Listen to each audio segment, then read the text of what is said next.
Namaste and a warm welcome to the distinguished audience present here today. We are awaiting the arrival of the dignitaries.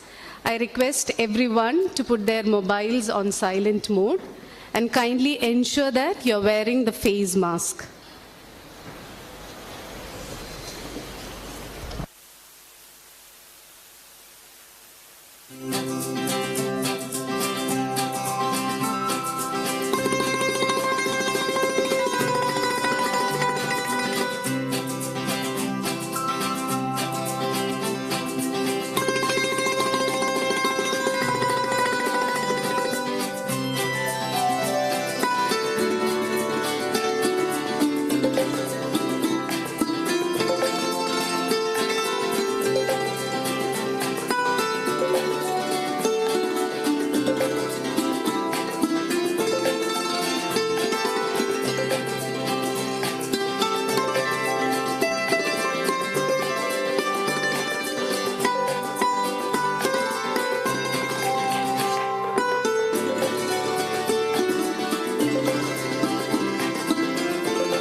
The dignitaries have arrived. Let's welcome them with a standing ovation.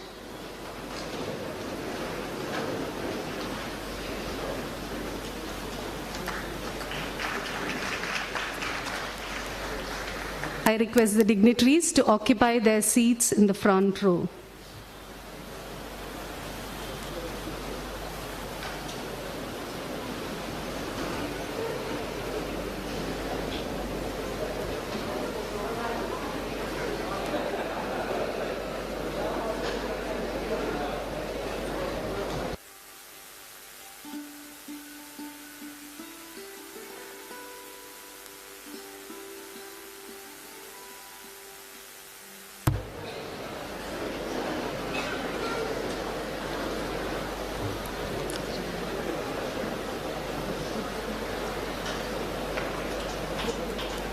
Namaste and a warm welcome to the 4th edition of the Kulapati Dr. K. MUNSHI Memorial Oration, commemorating the birth anniversary of our illustrious founder. Dr. Kanayalal Manekalal Munshi was a true visionary. He was a towering personality who became a legend in his own lifetime. The establishment of Bharatiya Vidya Bhavan in 1938 is a product of his most comprehensive and composite vision. The founding of Bhavan echoed his deeply entrenched belief in the instrument of education, which he firmly believed could offer wings to the growth and development of our nation. The birth anniversary of Kulapati Dr. K.M. Munshi, the legendary founder of Bharatiya Vidya Bhavan, is being commemorated by the Kochi Kendra this year with the 4th edition of the Kulapati Dr. K.M. Munshi Memorial Oration. This year's annual oration is by renowned oncologist and motivational speaker, Dr. V.P. Gangadharan, who needs no introduction to us Keralites. Without any further digression, let us begin the program. I request our chairman, C.A. Venugopal C. Govind, Director Sri E. Ramankuti, and Honorary Secretary and Treasurer, C.A. K. Shankaranarayanan, to escort the chief guest of the day, Dr. V.P. Gangadharan, to the dais.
Let us commence with an invocation to God Almighty. I invite Sri Hari Krishnan R., teacher Bhavan's Vidya Mandir Girinagar, to render the prayer. All are requested to kindly remain seated.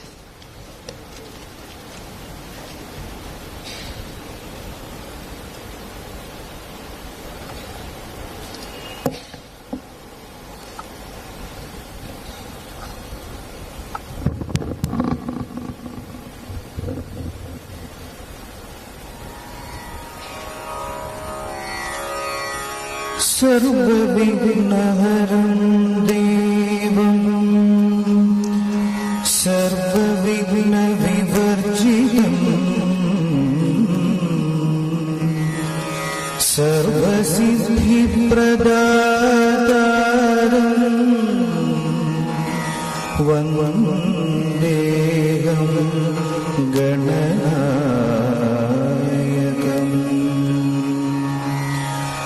नमस्ते शारदा देवी काश्मीरपुरवासिनी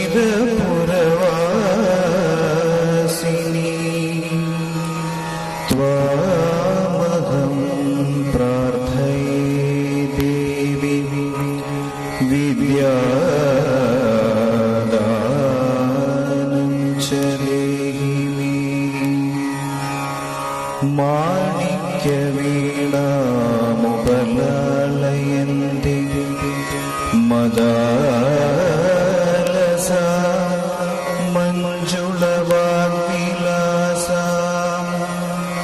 माहेन्द्रनीलद्विधिकोमलाङ्गी मादङ्गकन्या मनसा स्मरामि।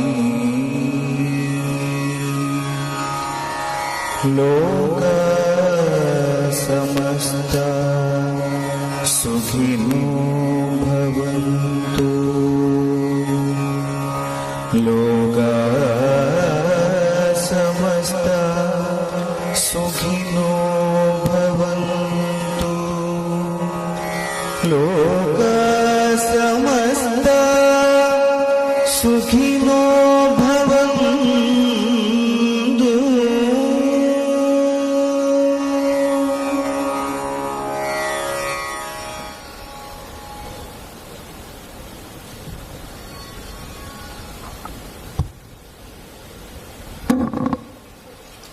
The accomplishments and achievements of Bharatiya Vidya Bhavan Kochi Kendra are largely due to the far-sighted vision of our director, Shri E. Ramankutti.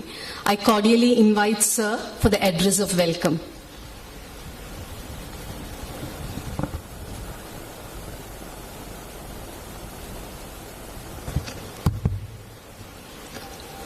Namaste and a warm good morning to all of you. My humble pranams at the feet of KULAPATI MUNSHI.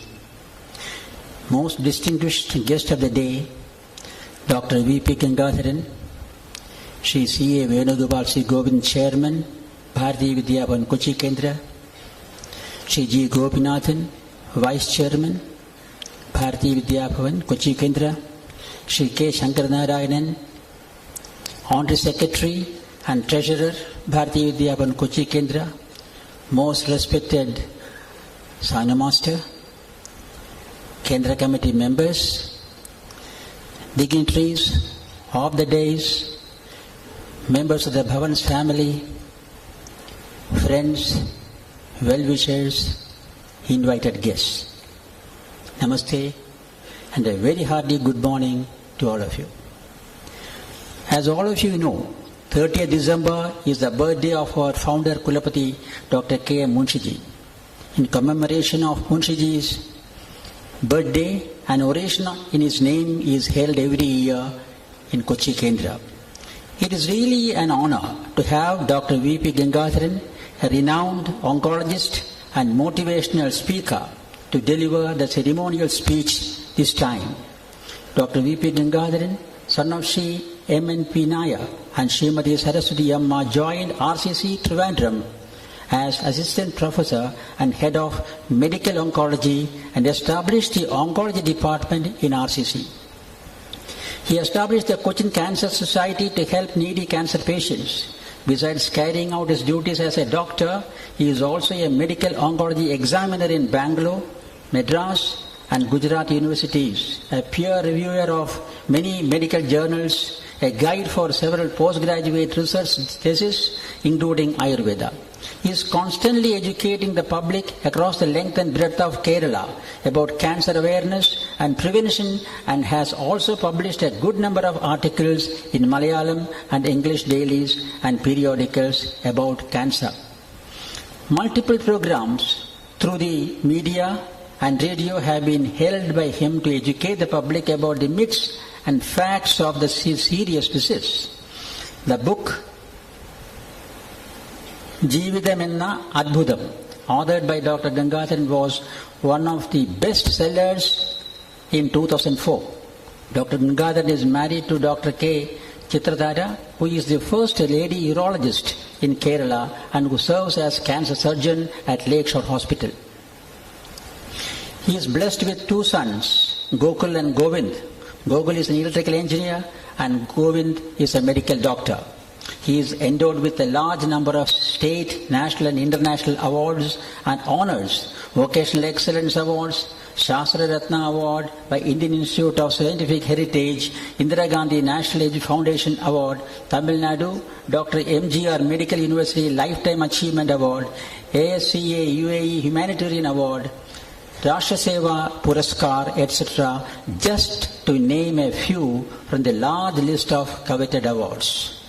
We are indeed fortunate to have such a versatile and accomplished person today to address us. Ladies and gentlemen, please join me in welcoming our chief guest, Dr. V.P. Gangadharan, to the August gathering.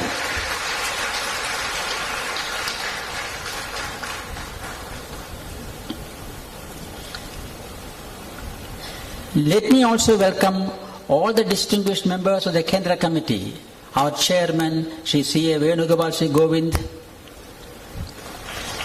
Shri Gopinathan, vice chairman of the Kendra, Shri K. Shankaranarayanan, honorary secretary and treasurer, and the most respected Sanu Master.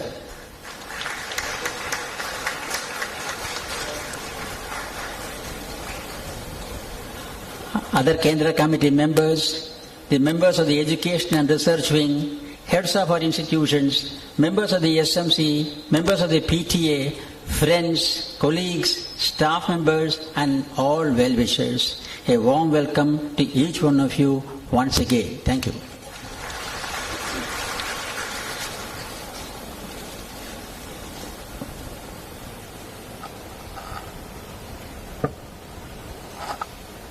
Bharatiya Vidya Bhavan, Kochi Kendra, wishes to acknowledge the exemplary services of Dr. Gangadharan in the medical field, upholding humane values.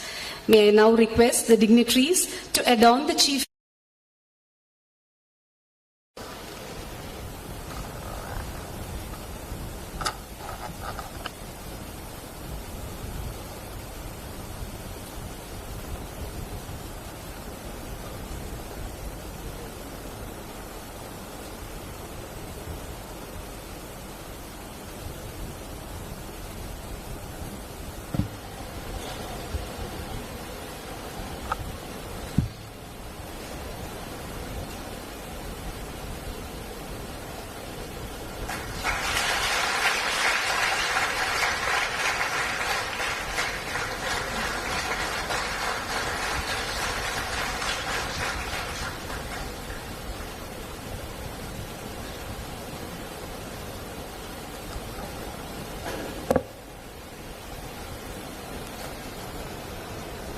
We are indeed blessed to have C.A. Venugopal C. Govind, Chairman Bharatiya Vidya Bhavan Kochi Kendra, on this memorable occasion.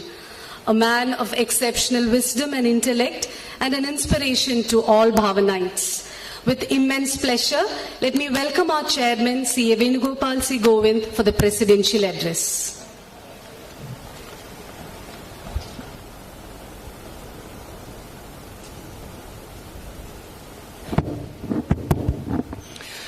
Namaste. Om Gurubhyo Namaha. Our honored chief guest, Dr. Gangadharan, Shrestha Guru for all of us, Professor M.K. Sanu, as we affectionately call him, Sanu Master, Vice Chairman Gopi, Secretary and Treasurer Sri Shankaranarayanan, our distinguished Director Sri Ramanguti, all my colleagues in the managing committee, Chief Sevak of Chinmaya Mission and Chinmaya Group of Trust, Sri Gopal Krishnan, all respected education officers, academic coordinators, research coordinator, principals, vice principals, dear students and friends. What a glorious day indeed for all of us today. We are so very, very happy and very proud that this moment has come through now. We had a break for a couple of years earlier on account of COVID to celebrate this most auspicious occasion of the Founders' Day, or the birth anniversary of our founder Kulapati K. Munshi. Today, if you are alive, he would have completed 135 years. Tomorrow marks his 136th birthday. And what more is required than the presence of persons like Professor Sanu Master and Dr. V.P. Gangadharan, two doyens in public service, Manava Seva. May I request all of you to give a standing ovation to Professor Sanu Master, coupled with our chief guest, Dr. Gangadharan. Namaskaram, Master. Namaskaram. Vannadu വളരെ സന്തോഷം. ചെറിയ ആരോഗ്യ പ്രശ്നങ്ങൾ ഉണ്ടെങ്കിലും അദ്ദേഹം അങ്ങ് ഭവനെ ഓർത്ത് ഇന്ന് രാവിലെ ഇവിടെ വന്ന് അങ്ങയുടെ മഹനീയ സാധ്യം വഴി ഈ രംഗത്തെ വളരെയധികം പൂജ്യമാക്കി തീർത്തതിൽ അങ്ങേക്ക് ശതകോടി നമസ്കാരങ്ങൾ. Dr. Kulapati Munshi is not simply a founder of Bharatiya Vidya Bhavan alone. He was many, many things in the horizon of just not India but the whole world. Look back for a second and imagine if there were not a person like Kulapati Munshi born in India, what would have been India today? It would have been poor in many, many respects, undoubtedly, no doubt about that. Kulapati was a towering advocate and extremely well-versed solicitor, a constitutional expert who advised and guided Dr. Ambedkar in the formulation and structuring of the Constitution. All of you know what a Constitution is. I don't have to tell you. You are all postgraduate teachers present here, MA, MSc, MCom, MBA, MTech and whatnot. You all know what that is. Our Constitution, the preamble and 470 articles, 25 parts and 12 schedules, is one of the finest in the world as a whole. And it has been fine-tuned and touched by people like Dr. KULAPATI MUNSHI, and Dr. Ambedkar himself has acknowledged that more than half of the articles have been finally shaped by the advice and guidance of what he received from Dr. MUNSHI. So the Constitution that we enjoy today and all because of MUNSHI. He was an eminent scholar, respected all over India, particularly in Gujarat. He was a father figure, as Sanu Master is to us today. He was there in Gujarat. Several books have been written in English, in Gujarat and all that. A scholar par excellence, literature. Gujarati literature particularly very poor without his absence. An administrator of great eminence. He was agent general for Hyderabad prior to just immediately after independence. And if he were not there as agent general of Hyderabad, probably Sardar Patel would not have been able to annex and integrate Hyderabad into India. That is what he is. He was a religious scholar, a bhakti shrestha Shriman in all respects, bhakti exemplified. And he went into tears when he saw Somanath temples in ruins, and he took an oath that this will be reinstated. Several times Somanath temple was desecrated and destroyed, but Munshiji decided it will be. And immediately after independence in 1947 October, he declared Somanath temple will be revived, reconstructed, restructured. Jawaharlal Nehru was not in favor of that. Maulana Abdul Kalam Nazar was not in favor of that. Let it remain as a ruins for centuries. Sardar Patel gave support to Munshi, and then by 1951 Somanath temple was reconstructed, and Rajendra Prasad, President of India, himself declared it open. Pandit Jawaharlal Nehru kept away from the function. We know all the history of that. That is what he did for the cause of religion, and several such religious pursuits were taken up from him. The most important of all that, he was an educationist par excellence. Undoubtedly, he founded many educational institutions, many Vidyalayas and institutions of excellence. The most important of which, of course, is Bharatiya Vidya Bhavan. 1938 it was founded based on Indian values, Indian culture, Indian heritage, Indian ancestry, Indian literature to be given unto the world. And you know what it is now? 84 years since then, Bharatiya Vidya Bhavan has seen 1,000 moons. And today Bharatiya Vidya Bhavan is a banyan tree spreading its wings across the world. We have more than 100 CBSE schools in India and Gulf region put together, and several management institutions and other education institutions of excellence, spreading knowledge to something close to more than 200,000 students at any point of time. And Bhavan all over India, all over the world today has several lakhs of Bhavanites. We don't know how many Bhavanites are there and where all they are spread. Even in Kochi Kendra, we don't know. We have 35,000 plus Bhavanites who are, life members of Bharatiya Vidya Bhavan for the Kochi Kendra spread over. So you can imagine what will be the size of the Bhavanites. That is what Bhavanis, we call a Bhavan. Once a Bhavanite, always a Bhavanite, founded on the value of Amrutam to Vidya. Vidya is nectar, and the whole institution is founded on such traditional values, ancestral values, ancient Indology-based values, that today it grows and grows and grows without boundaries. So as we celebrate his memory today on the 136th tomorrow birthday, let us all pay obeisance to KULAPATI MUNSHI ji and pray that his soul will bless us and will carry on the mission with unending strength and sagacity and tenacity as we all could for decades and centuries to come. My pranams along with all of you to the soul of KULAPATI MUNSHI ji.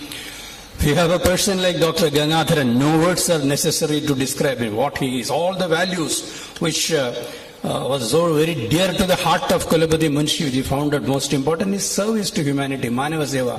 That again is exemplified, personified in Dr. Gangadharan. As was explained to you, everyone knows about it.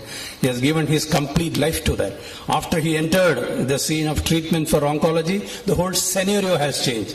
It's no more so much a dreaded disease. He has given hopes to hundreds, thousands, lakhs and millions that it can be cured, that it can be treated, that it can be controlled, that it can be prevented. When he says that, with experience, touching over perhaps several lakhs of patients over all these years of his experience, and you must see, if you see him in his professional table, extending his service to the patients, you'll be amazed what a doctor with the difference he is. Even treating in such a serious disease of patient is his composure, his equanimity, his calmness and everything. It gives instant relief to the patients, what more they want. As an advisor to the Lakeshore Hospital on the board where I work, where I serve, and he is our most important doctor in the whole hospital. The oncology department gives us the most number of patients, the most amount of income and whatnot. His OP is a treat to see for anyone. The solace, the comfort that is derived with the patients is the moment he says. He's not an ordinary, kind of OP that you would see anywhere in the hospital. He places his patients, 11 o'clock, he starts his examination of this, not an OP or anything, it is actually giving his service to every patient. In 3 different rooms, his patients are placed, then he will start going from room to room to room from 11 o'clock onwards.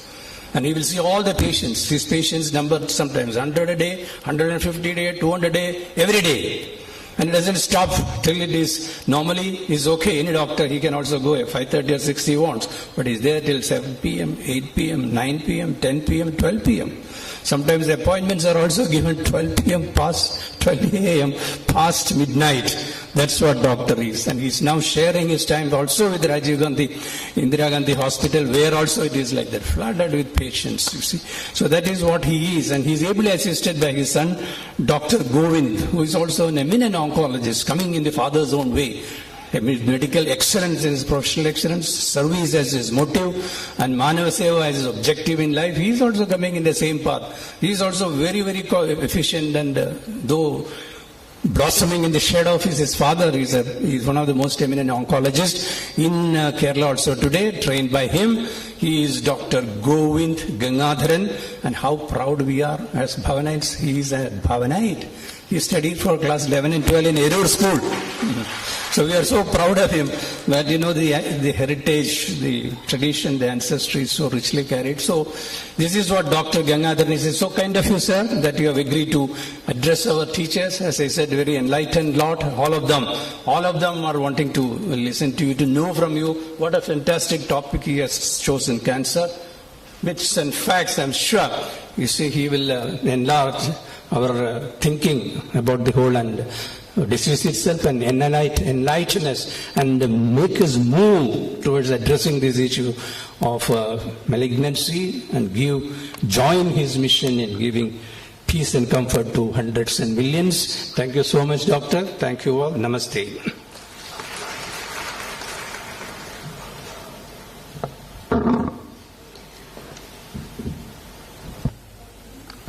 We are indeed honored with the presence of the benevolent benefactor, Dr. V.P. Gangadharan, an astute academician and an empathetic surgeon, and he is fondly referred to as the saint with the stethoscope.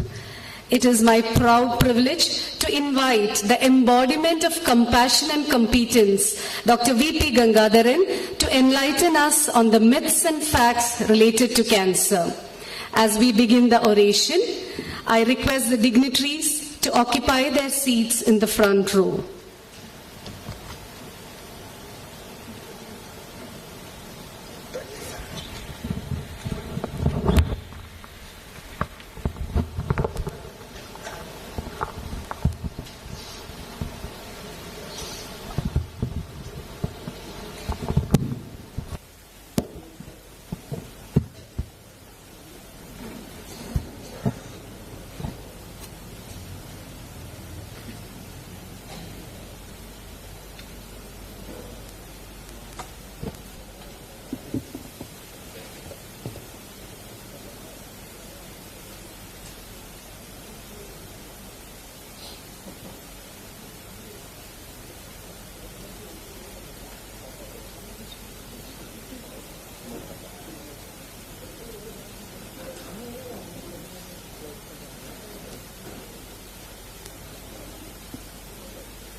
എല്ലാവർക്കും നമസ്കാരം.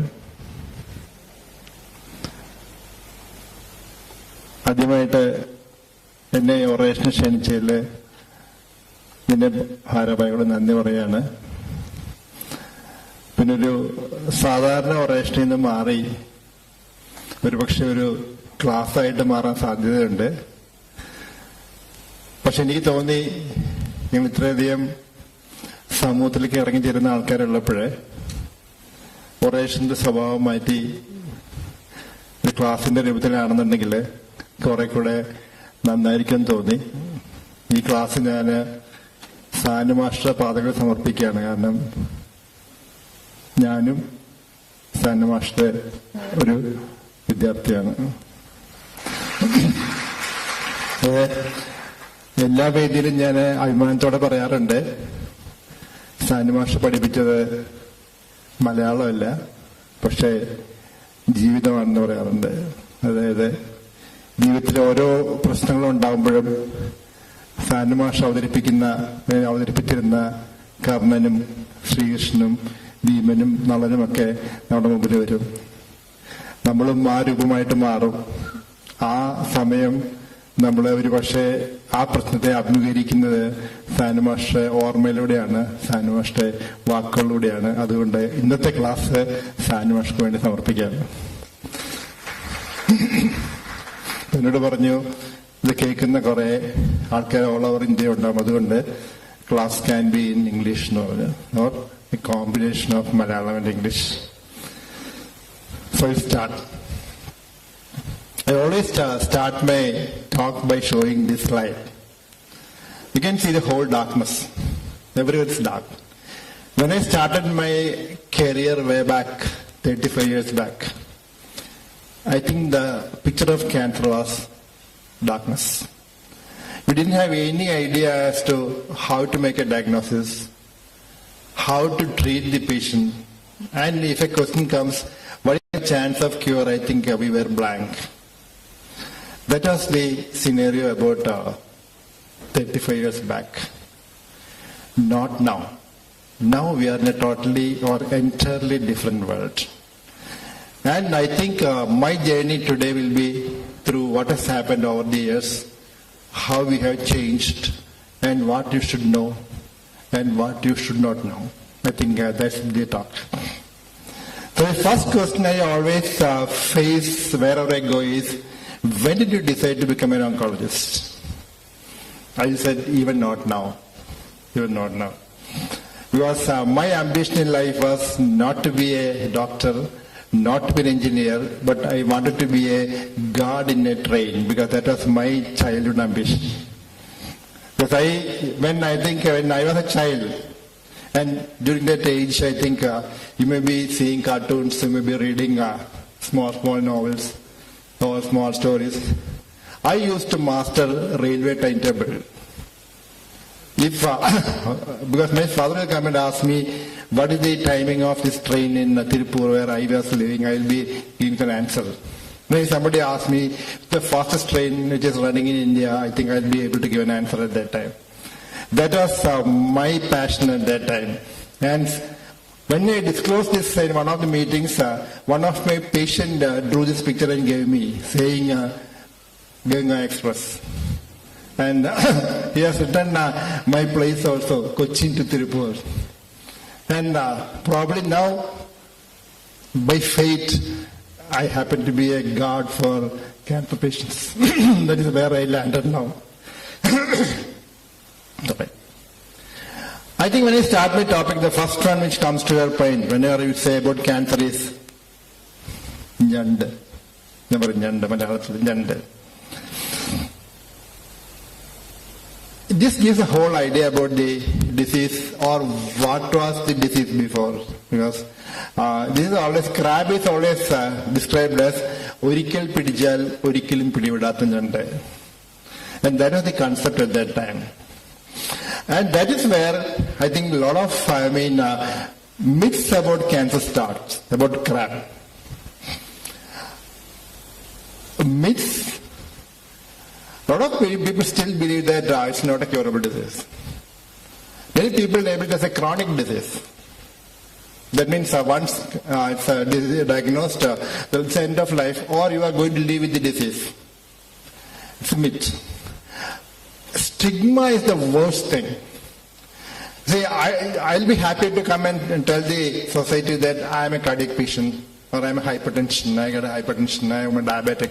We think that it's a disease of the higher strata of society, and proud to say that you are diabetic. You got diabetes.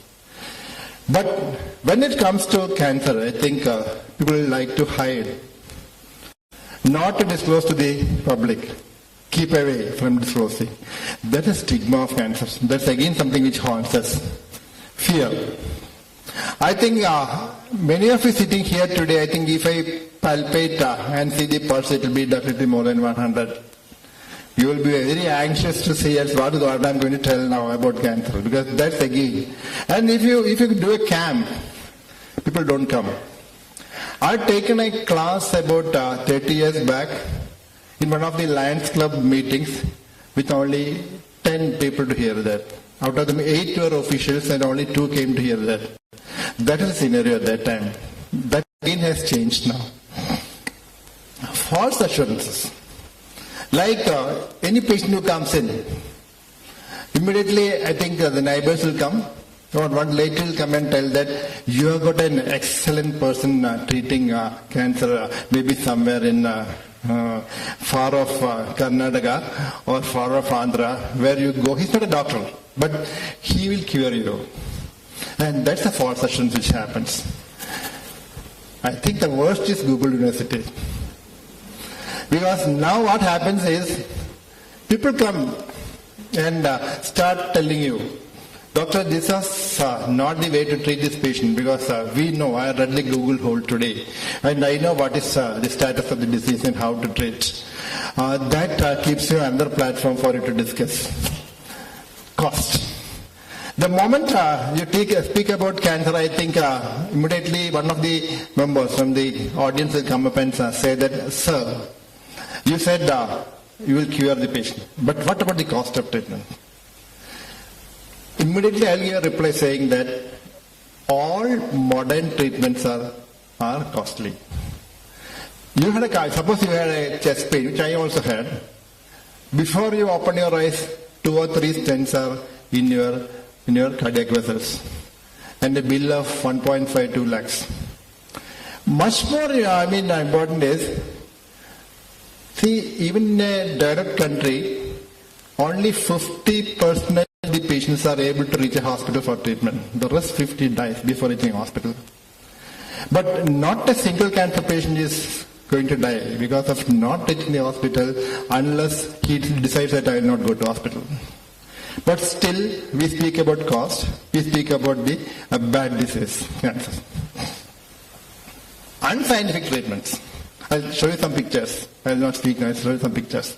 Unscientific treatments.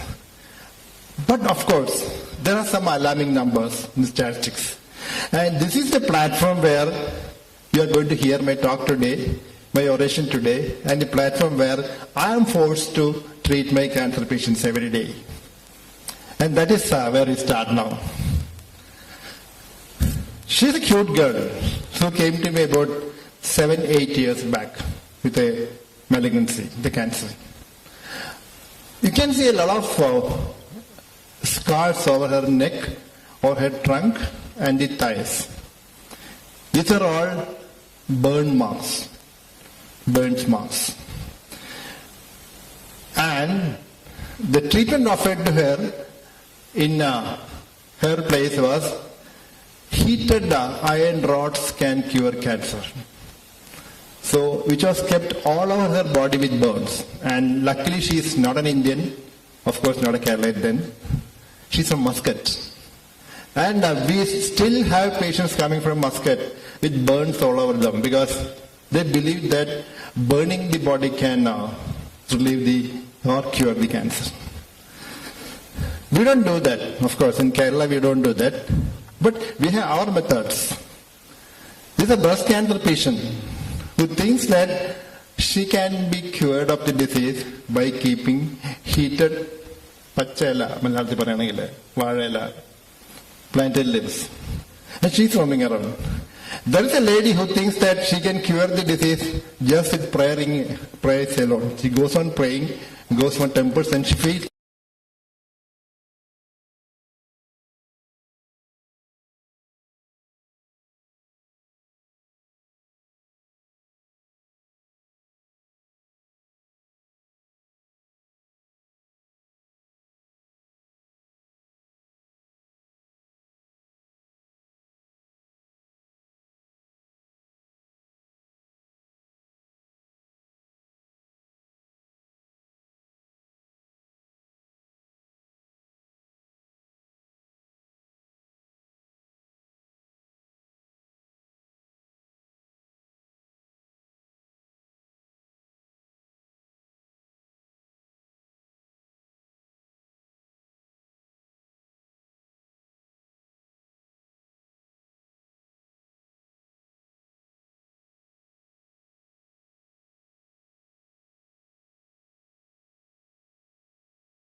Every year, the third Sunday of April, our kids come for, who are back to normal, they come and form the Kalikutam of Cochin Cancer Society.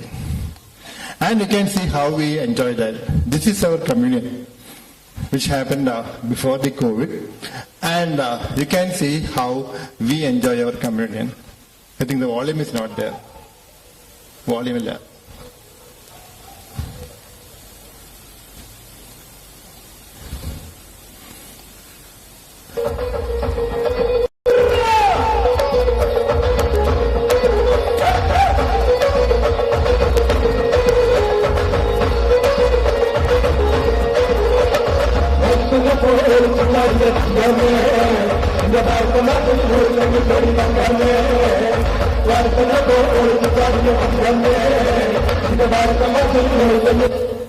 This is our Kalikutam.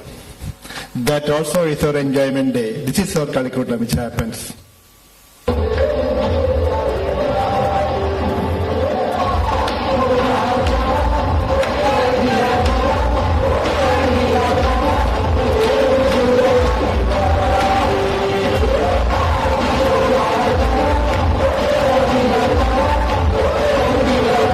If so many of them come back to life, I think you have to stress and believe that yes, cancer is a curable disease.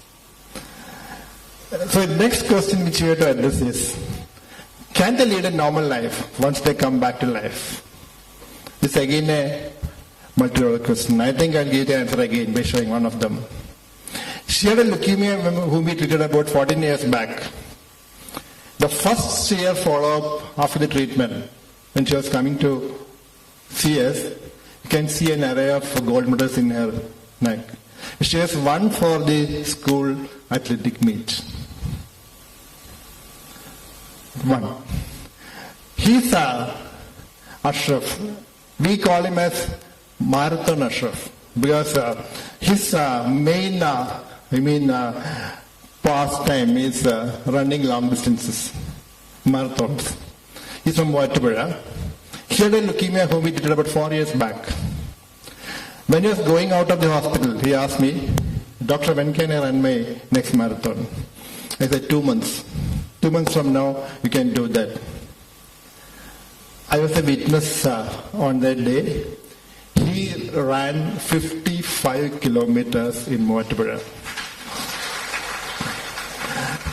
And that was against Lahirikim cancer in Madurai. And I was one of the witnesses, and the customs director again was. Even after completing 55 kilometers, we had to take him out of the ground because he says, "I want to run few more kilometers." To make clear that none of them go back to life and live as patients. They lead a normal life. Much, much, much better than all of us. See, you have your patients here. I am amongst them. You cannot distinguish any one of them. So, any patient who is coming back to society after treatment, never call him as a cancer patient. Never mention him as a cancer survivor.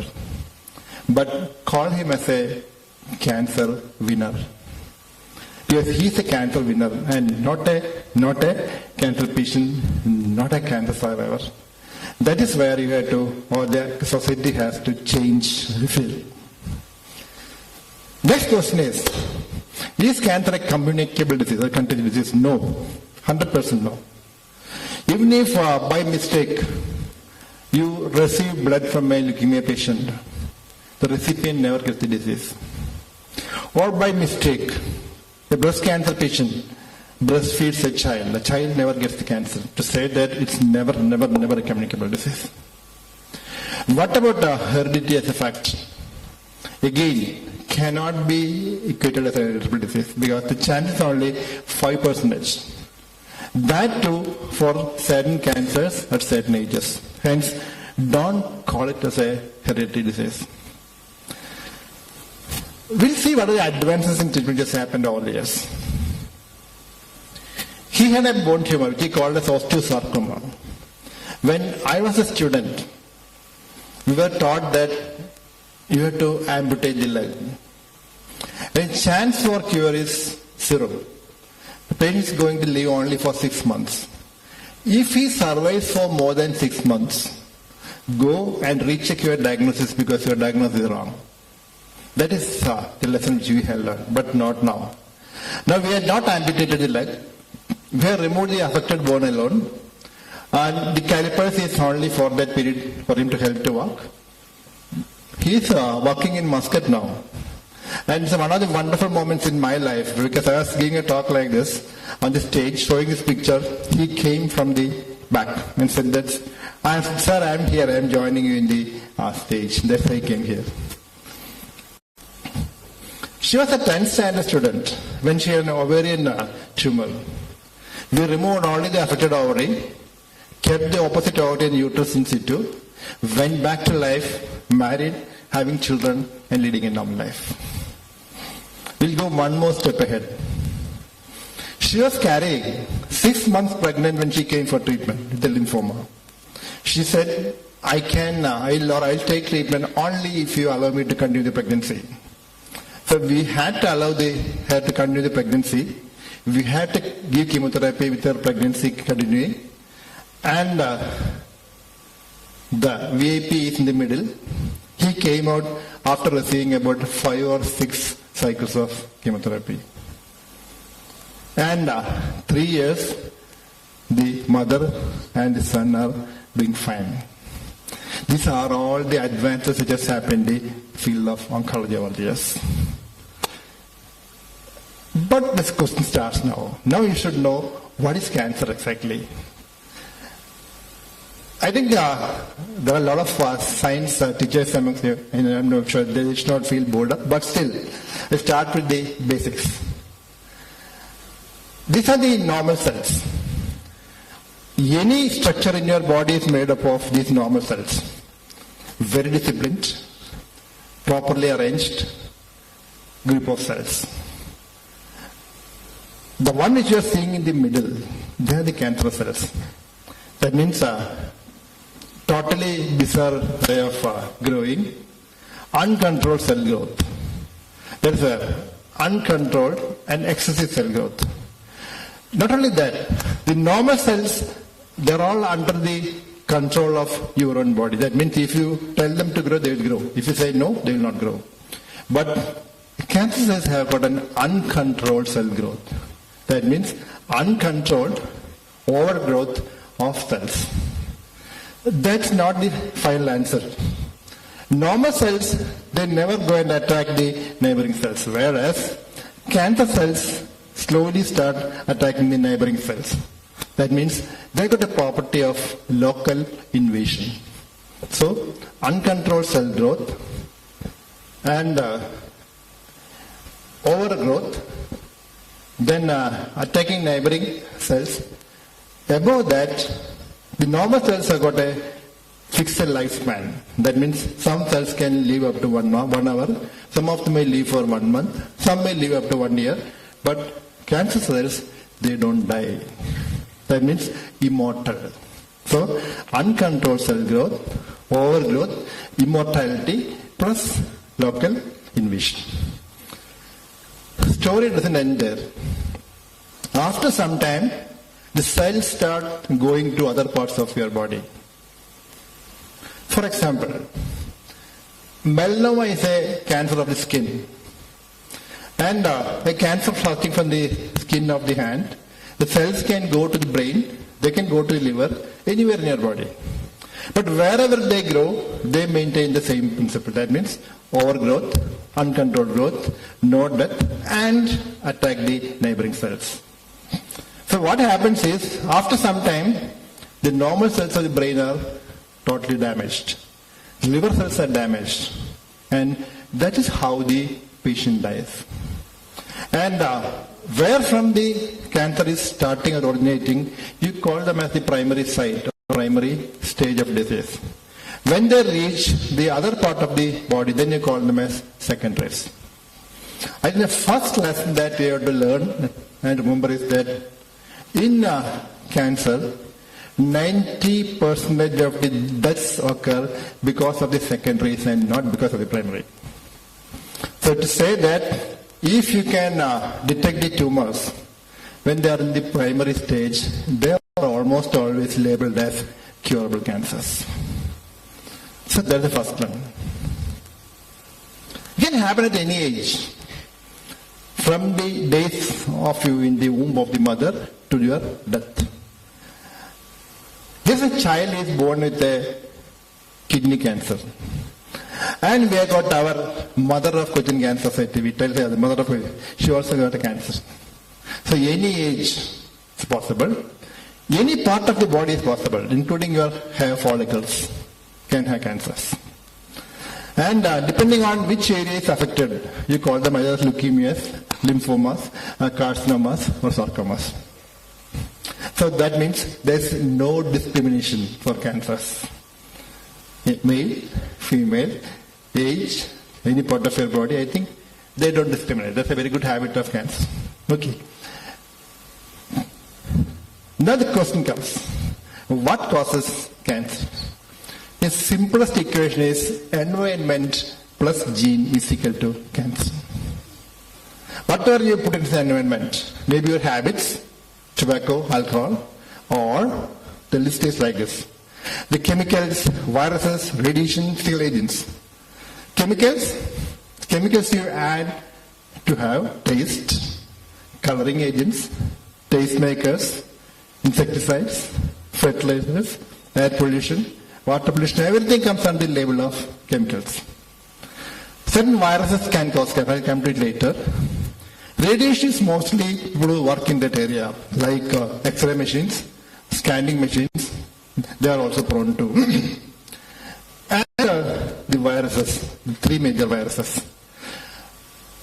The cervical cancer and human papillomavirus association, liver cancer and hepatitis B virus association, and lymphoma and Epstein-Barr virus association. These are the three major viruses causing cancers in human beings. And out of that, a lot of studies are happening in human papillomavirus.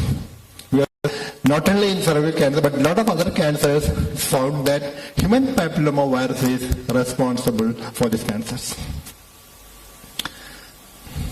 How do you detect cancers? Just because that somebody is having a swelling or ulcer doesn't mean that he has a cancer or she has a cancer. You had to confirm the diagnosis by taking out the cells, see whether they are cancerous cells, and make a diagnosis. Then only start treating. That means a diagnosis always based on a cell study. That is your confirmation. Now I am going to stand on my platform and start my oration today. What are the aims of your cancer treatment? We always start at this point. Third one, cure. That means if I got a disease, can I cure the disease? That is the third step and not the important step. The two important steps are, if it is preventable, then you should be able to prevent it. Number two, if you can detect them early, you have to screen, detect, and go for treatment. Then only you think of the chance for a cure. Equally important is prolongation of survival. That means giving them a good quality of life and live normally. I'm sure that many of you will be having diabetes. Many of you will be having hypertension. They are not cured of the disease. They control the diabetes, they control the hypertension, they live. Like that, 30% of the cancers can be controlled and live normally. Another 30%, neither you can cure nor prolong the survival, but you can give them a good quality of life till they live. They are labeled as palliative care. So, each one is important. Prevention, early detection, treatment and cure, prolongation of survival, and palliation. These are all equally important pillars in the treatment of malignancy. Now you should know the next step. What are the cancer incidents in the country? Every year you got about 15 lakhs new cases in the year. And in Kerala, we have got 120 plus patients every day, the newly diagnosed patients, which is on the increase. That is where I said the statistics, which again haunts you. And these are the important cancers also. In males, lung, head and neck cancers, and in females, breast, cervix. A lot of changes are happening now. Like in females, ovarian cancer are increasing and cervical cancers are going down. To say that 10 years from now, somebody else is going to come and speak and say that second commonest is going to be ovarian cancers. And there are certain cancers which are on the rise. Colon cancers, liver cancers, thyroid cancers, they are all on the increase. This is the scenario. This is again very important because when you speak about what to be done, I think the statistics and the type of cancer becomes important. Now coming to the cancer control. 3 major steps: no tobacco, no alcohol, dietary change, plus exercise. These are the 3 or 4 major arms in the prevention of cancers. Out of that, the most important is tobacco. Because 90% of the lung cancer patients, the only causative factor is tobacco. And only 10% are non-smokers. And if you take the 10% of non-smokers, and if you see the incidence of cancer in them, the passive smoking contributes to them, 15%. And even for a breast cancer in females, passive smoking is one of the reasons. Every year, 6 lakhs people die all over the world because of the passive smoking. This is a picture I think which you have to take to school and show. Because I put it as a picture and I describe because I think it's one of the dreaded pictures I can explain to you. He's a cancer patient, was a cancer patient with a history of smoking for 40 years, 40. And he had a lung cancer. Again, you can see some of the scars. These are all again the burn scars. So when I asked his wife, she said he has severe pain, not getting control with any of the painkillers. So he has his own method of getting rid of the pain, especially at night. He keeps heated iron boxes over the chest wall and sleep to relieve the pain. That is how the marks have come. This is the problem for a lung cancer because you cannot go for any screening. No way to detect early. You can do an X-ray today, scan tomorrow, next day will be again an advanced stage. If detected, the cure chance is only 5%. But 90% are preventable. That means if you don't smoke, you are putting it 90% chance for no lung cancer. So the question asked is, why do you want to smoke and have this disease? We'll ask the smokers to put this picture in their front room. Because just to write your date is enough, which day is come, because you have already started the program. Like that, if somebody is smoking and they want to quit smoking, the best day is not January 1st, the best day is 30th December 2022, 11 a.m. If you take a decision now and stop smoking, he carries a much less chance than somebody who continues to smoke.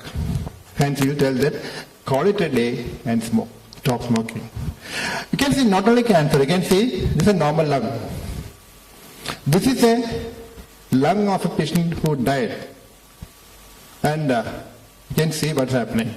The whole lung is filled with coal, nothing else. So by the age of 35, 40 years, they feel that they cannot climb stairs, cardiac problems, neuro problems, they all are contributed by smoking. Now we are coming to a next step. The incidence of smoking is coming down, especially in males, but going up in females. At the same time, smokeless tobacco is on the hike, very much on the hike. We have experiences of going to schools, students from the 4th standard using smokeless tobacco, chewing. A lot of names are there, Panparag, Shangu, Shambhu, very interesting names. And we have started seeing the long-term problems. Coming with the multiple cancers in the mouth. This is a tongue. This is a tongue. You can see a cancer here. You can see a cancer here. In the lip also you got a cancer. When you ask them, you tell that last 10 years, 15 years, I am taking this. Like this, never healing ulcers in the neck and mouth. This is the problem of chewing. I think this has to be conveyed to the school students and to early. Because everything starts from the school or early college days. We don't find anyone starting this after the age of 25 years, 30 years. No. So I think the responsibility of each and every teacher sitting in this hall to convince that this should never happen for a child. For them. These are all the cancers which are caused by the tobacco. Directly contribute the lung, head and neck and all. And some of them they are contributing as well. To say that if somebody asks me, what is the step against prevention of cancer? I think you would tell 10 times it's against tobacco, against tobacco, against tobacco, like that. The next step is this shop. This shop is in Kakanad. So when I showed in one of the IT groups and I asked them, can you identify the shop? I think good number of them identified, which is the shop. This is the place where you can see this queue. Without any embarrassment, any problem. I think you can see hours and hours waiting in the queue to buy their product, alcohol. This is our next problem starts. Now, if somebody consumes alcohol, plus he is a user of tobacco, all the cancers which are caused by tobacco rises up by tenfold. And not only that, this is, I think, yesterday you saw this report about Christmas, which part of the state had the maximum thing somewhere in Trivandrum. So like that, competition is there for this every year. And the final outcome I'll show you. First prize goes for cancer. Second is for liver cirrhosis. Third is for psychiatric problems and what not. So, no tobacco, no alcohol. So that is where we start 2 points. I always tell that I will not be called to address any Lions meeting. I will not be called to address any Rotary meeting because this should not be presented to them. That's why. So, now we come to the third part, our diet. Aviyalum sambarum okke adukala vittu kazhinju. We don't want that. I'm sure that you will not be able to identify many of the dishes in this. No. Because we can have a competition now. Identify all the dishes. I don't think that many of you will not be. But our caption is this. Fast food kills fast. Why? High calorie, high fat diet, no exercise and obesity. You have got a list of diseases that are attached to that. Like that, high fat, high calorie diet, lack of diet containing fibers, you are prone to go for colon cancers. That is where we will start now. Obesity. The question comes, why this obesity or problems of obesity? You can see this. Obese children have a 2.5 times risk of having hypertension. 8.5 times risk during their lifetime. Diabetes early in life. High cholesterol. Polycystic ovarian syndrome and menstrual disorders in girls. They are all contributed by obesity. Why this obesity? And question comes, plus you can add breast cancers, colon cancers, esophagus, kidney, uterine cancers.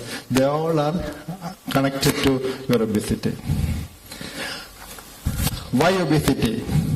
Starting with, that's where we have to say, we want only junk foods. Pizza, burger, french fries. Plus a sedentary lifestyle. That is where again I am stressing the point to all the teachers that children should be forced to do exercises much more than their studies. I will put it across. Because without health, any degree, any level of professional excellence, I think it's not good. Not going to help him in any way. As well. Genetic hormone problems. And the last group, couch potatoes. There's a special group. I'm sure that when we were children, especially the front rows, when we were children, our parents used to, mother especially, used to take us out with the patron now. She feeds us, singing songs, saying stories. Now we don't have time. So the easiest way for us is make them sit in front of a TV or give a tab, ask them to watch the TV or cartoon, and you give a plate with food. Without knowing as to what they are eating and how much they are eating, they go on eating. They are called as couch potatoes. Hence, don't combine these two. If they are seeing TV, let them see TV. If they are watching tabs, let them watch. Don't combine their feeding with any of this. And they are the group which go for an extreme obesity, and you can see the problems. The question automatically comes, what are the cancer-fighting foods that we should take? What are said and done? You can say insecticides, so everything is sex, yes, agreed. But beyond that, green leafy vegetables and fruits has got a protective effect on cancer. So it has to be part of your diet. Now, what you want in your diet is vitamins, minerals, phytochemicals and fibers. Out of this, phytochemicals and fibers are the one which fights or it helps you to fight against cancers. And the food which you were taking before, not now, they're taking before, they used to contain close to 1,000 of them have got enough of phytochemicals and fibers. And these are the phytochemicals. Beta-carotene, lutein, there are phytochemicals. And the diet which used to give us is beans, berries, cruciferous veggies, tomato, whole grain, green tea, soya. They all give us enough and more of phytochemicals and fibers to fight the disease. That is where our avial stands. Avial manjal undu, avial കിഴങ്ങ് വർഗ്ഗങ്ങളുണ്ട്, കരിവേപ്പിലുണ്ട്, they all are there. Anything you want, you put it there. So fiber is there, antioxidants are there. So that is where I say yes, it should have been. And the question comes, you may be thinking, doctor, don't speak much, tell me what to eat and how to eat. That's the simplest way.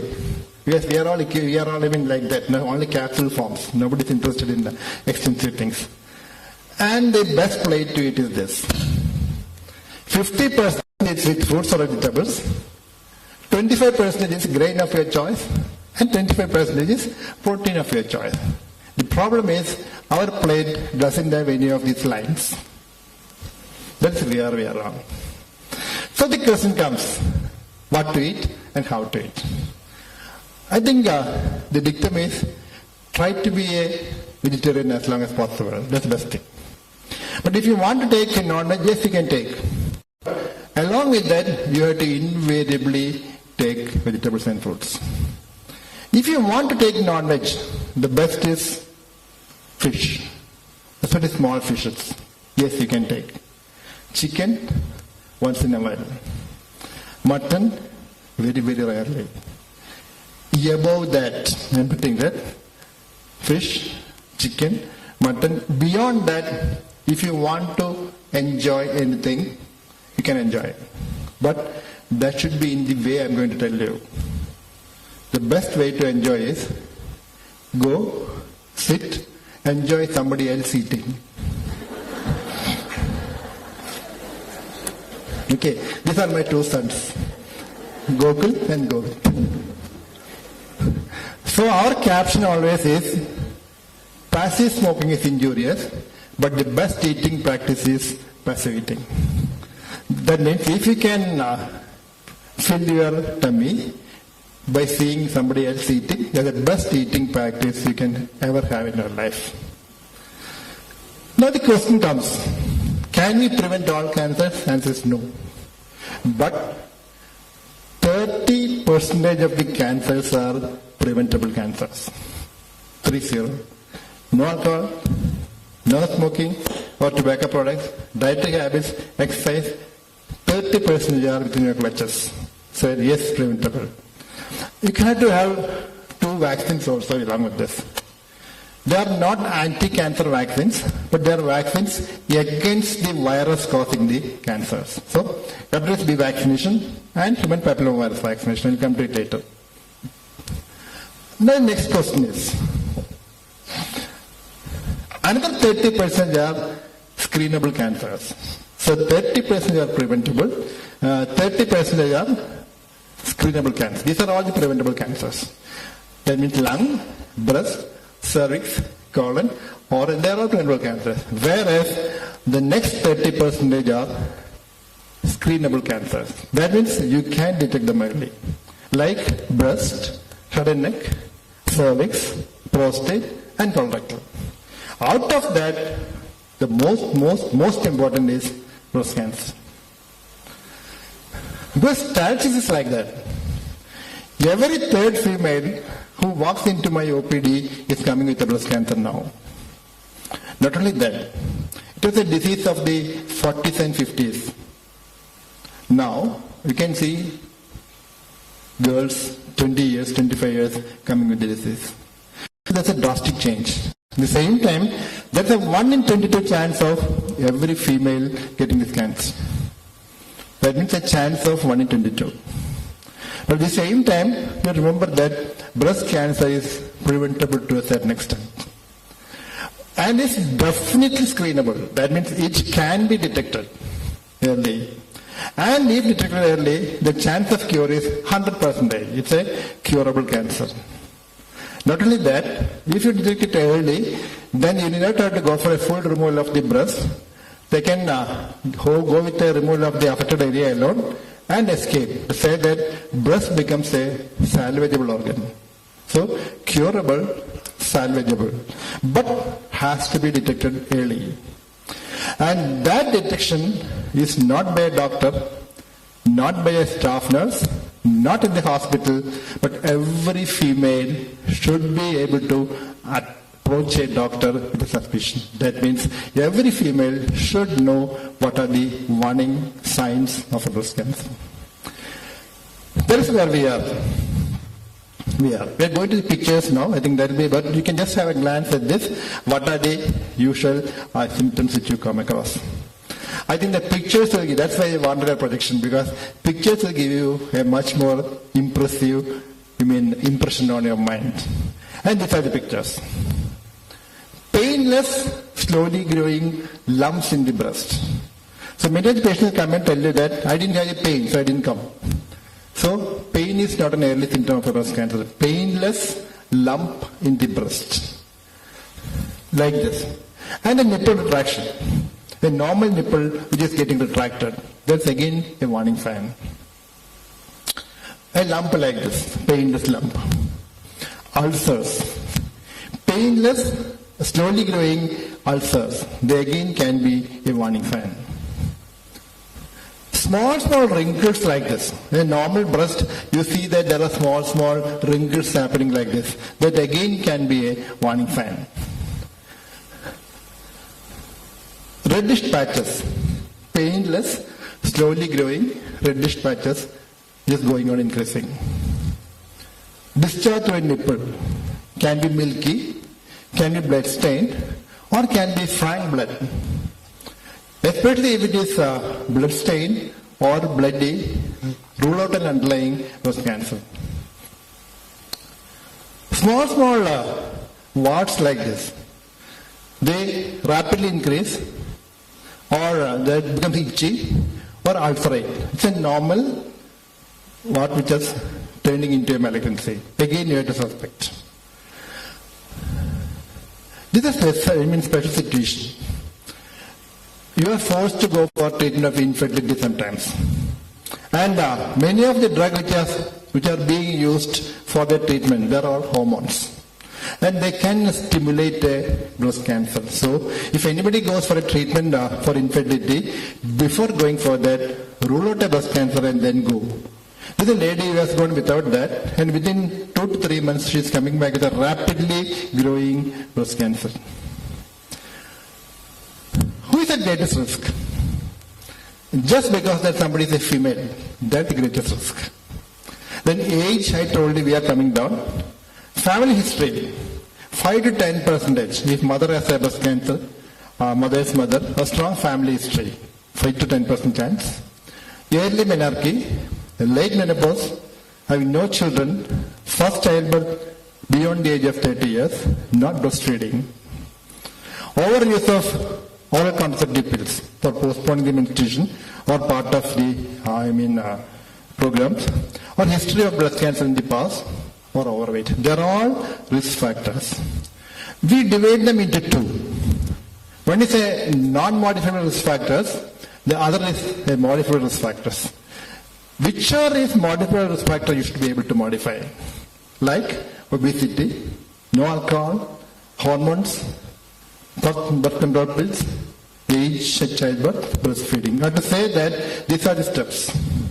Increase physical activity, limit fat intake, control weight, have children early before 30 years, breastfeed them, rationalize the use of pills, and not limit no alcohol. Limit alcohol consumption only for the cardiologist. For an oncologist, it's a no. It's a big no. These are steps to prevent it. And this is a cancer which can be very easily detected. So your screening program is every female above the age of 20 years should do a monthly breast self-examination. Above the age of 40 years, you have to go for an X-ray mammogram annually. Between 20 to 40 years, you will not go for an X-ray mammogram. You will go for an ultrasound or MRI mammogram. And then the examination by a doctor. Out of this, the most important is breast self-examination. And there's a caption for this. A breast cancer detection requires a very costly and technically very important machine. And that machine is your own hand. Your own hand. If you can make the hand learn that, nothing like that. And what we're looking for is stand in front of a mirror and look for whatever I told you. Swellings, ulcers, nipple retraction, reddish color, puckering of skin, any of this are discharged nipple. See that. And if you raise your hands, both the breasts should move equally. If it change, it's not normal. You can see this. This is normal breast. The other one is pulled up, nipple is retracted. That's not normal. And when she raises hands, you can see that this went a little bit up, whereas the other one went very high. To say that that's not normal. And the best time to examine the breast is when someone is taking a bath. When you apply soap, even small lumps can be felt well. But be clear that breast should never be examined with fingertips. Breast is always examined with the inner aspect of your hand, inner aspect of your fingers or hand. Right breast with your left hand and left with your right hand. And along with the examining the breast in the front, the breast connects to the axilla also. And the axilla also be examined. The best time for examination is the first 7 to 10 years, 10 days following a normal period. The first 7 to 10 days following a normal period. If somebody has already attained a menopause, any fixed day is good enough. You can do it by lying down also. This is a mammogram, X-ray mammogram, specifically meant for examining the breast. In the mammogram, what you see is, sometimes you can see only small opacity, small white patch. At that time, the patient don't have any symptoms, no lump, no ulcers, nothing. To say that mammogram helps you to identify a disease much ahead of your symptoms. To say that above the age of 40 years, go for a regular mammogram, manual. And between 20 to 40 years, instead of an X-ray mammogram, go for an ultrasound or an MRI mammogram, like this. Now what we do is, when we find a suspected lump in the breast, we'll go for a fine needle aspiration cytology and try to confirm the diagnosis. There are two important queries at this point. Can needle aspiration result in spread of cancer? Answer is a big no. Because the same blood that is circulating through all of the rest of your body is going to a tumor also. So there is no question of even helping to for spread by going for a final aspiration. The next question is definitely foolproof? Again a no. Because if it's doubtful, the doctor will say that remove the whole lump and then only say that yes or no.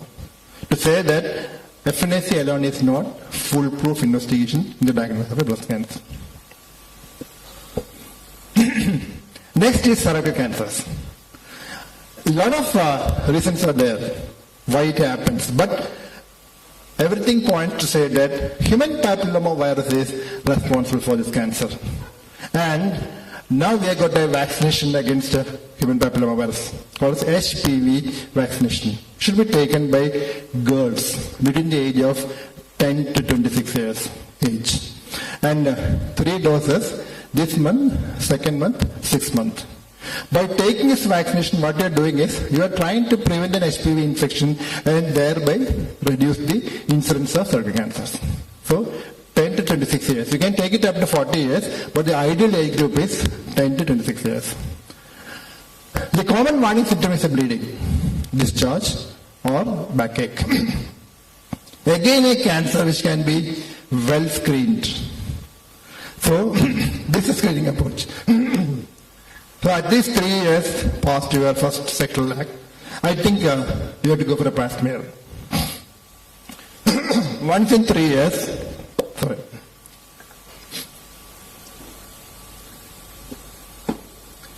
To be done once in 3 years plus a colposcopy. Now, if you are adding pap smear plus one more test, then you need to do only 5 years. The advantage of pap smear is this can find diseases even before they develop a disease.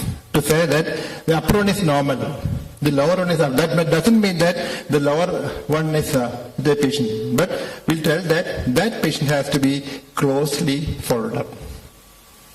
So I said pap smear plus HPV DNA testing need to be done only once in 5 years.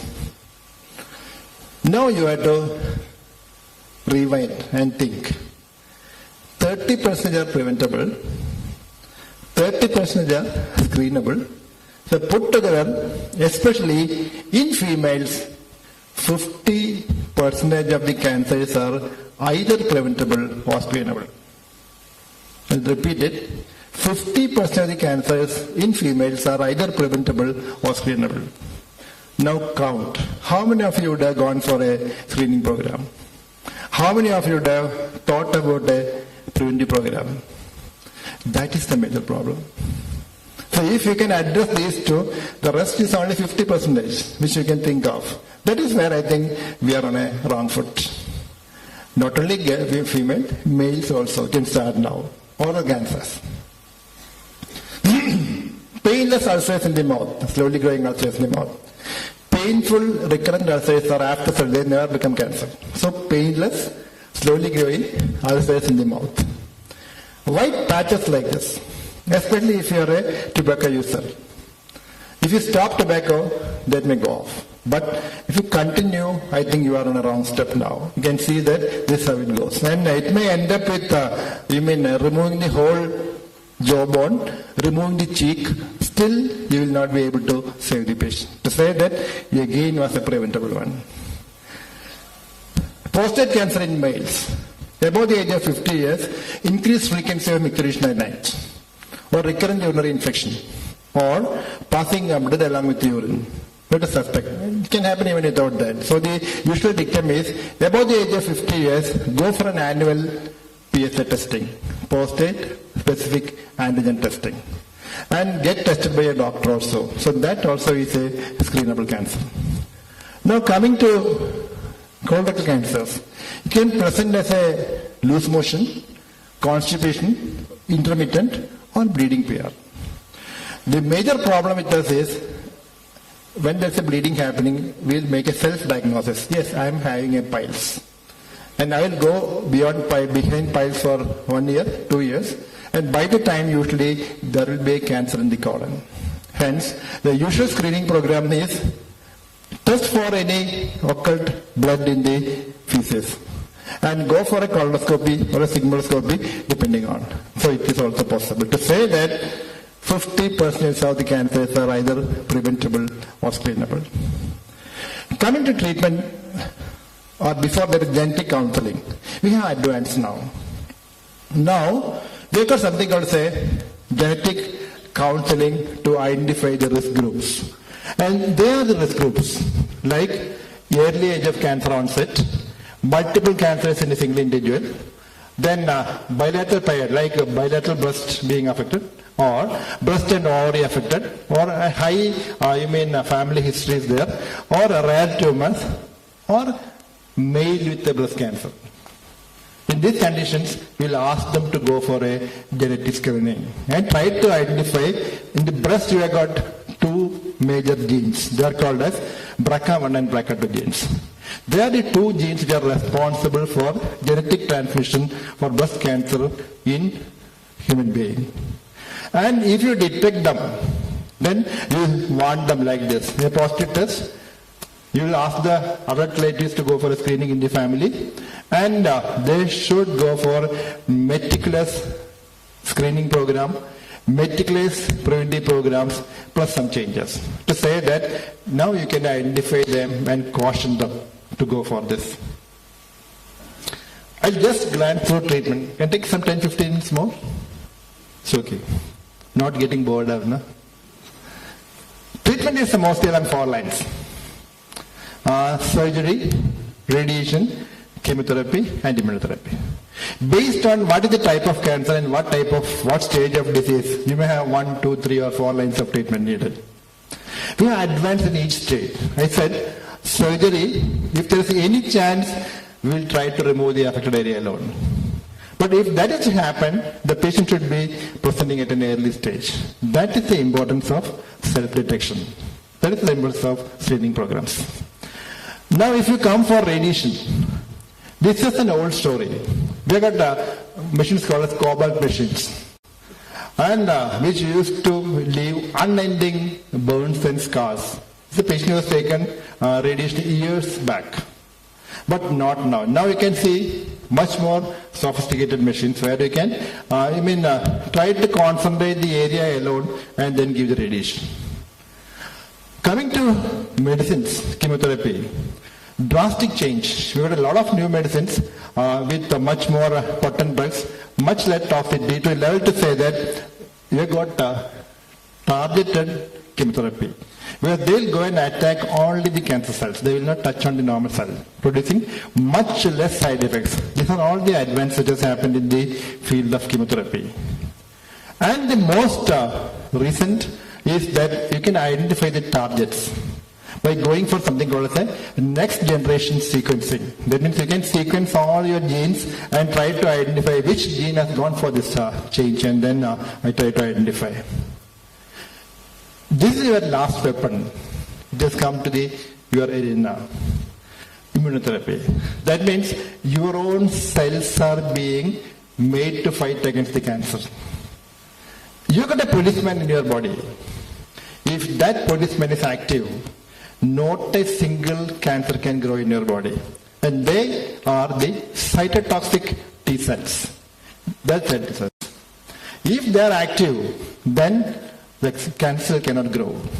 So what a cancer does is, before it starts growing, what they do is, this is what happens.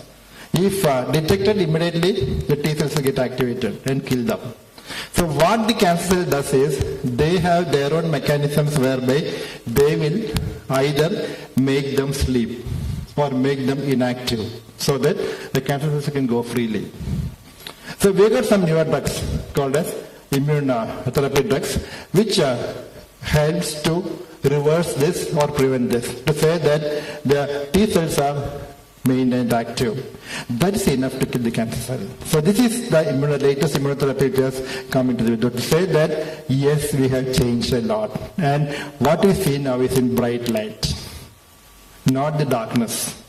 We know how to make a diagnosis. We know how to treat them. We can tell you what is the chance of cure. That's why we say that yes, it's a curable disease. But depends on the stage of cancer and the type of cancer. To a certain extent, to say that you have early diagnosis and a proper treatment is your slogan. Equally important is follow-up. Because the cancers have got a tendency to come back in the first 5 years. Those cancers even up to about 10 years. Hence, go for a regular checkup as doctor advised. And if beyond 5 years, usually they don't come back. They say they are cured of the disease. And we have got the list of curable cancers. And that is going on increasing. The curable cancers are on the increase. And we have got singers.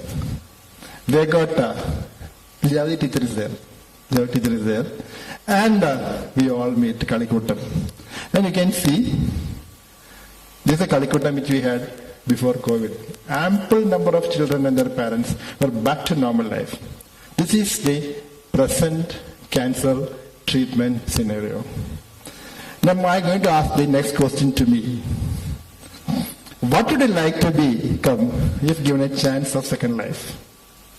I told you I never dreamed of being an oncologist when I was a child. But now I will double emphatically say I will like to become an oncologist if I got second life. And the next 5 minutes I am going to tell why it is so. This 4-year-old Jasir, for my birthday, I think about 3 years back, Jasir drew a beautiful picture of Dr. Gangadharan. It's a very beautiful picture. And this is his Dr. Gangadharan. And as age advances, you can see how the picture goes. This is what they give back to us. This is enough for us. This is enough for us. And you can see how they reciprocate.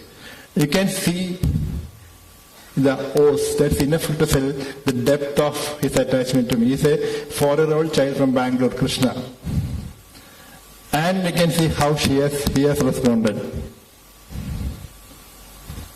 He is in Dubai now. And you can see how this is. These are heart-touching moments in your life. When this is a girl from Choice School. When I went for one of the programs, she came and gave this to me. And you can see, she's giving her heart to me. And name being tattooed in her hand, in a girl who is moving around. And what else? You can see this. This is all which they give back to us. And you can see one more here. This is final moments in her life because he was my patient. And for his marriage, I had to be on the stage. And Kanyadanam Chaithanya. Because that girl's parents, they said, no, you cannot marry a cancer patient who is cured. They said no. So I had to be on the stage. Kanyadanam Chaithanya. So that is how you can see where we stand. We were together. And you can see, the patient is no more, but it's their daughter, only daughter, but still they are close to me. They are close to my heart. And you can see this, the place where they keep me at home. For my 60th birthday, again from a group, I think this is enough to tell me or substantiate that yes, if given a second life, I would like to become an oncologist. 5 minutes more. This is the faces of any patient coming to you for treatment, for chemotherapy. You can see the anxiety, that fear complex, everything in his face. But for a child, if you tell that there is no injection today, he will immediately smile. But an adult will never smile.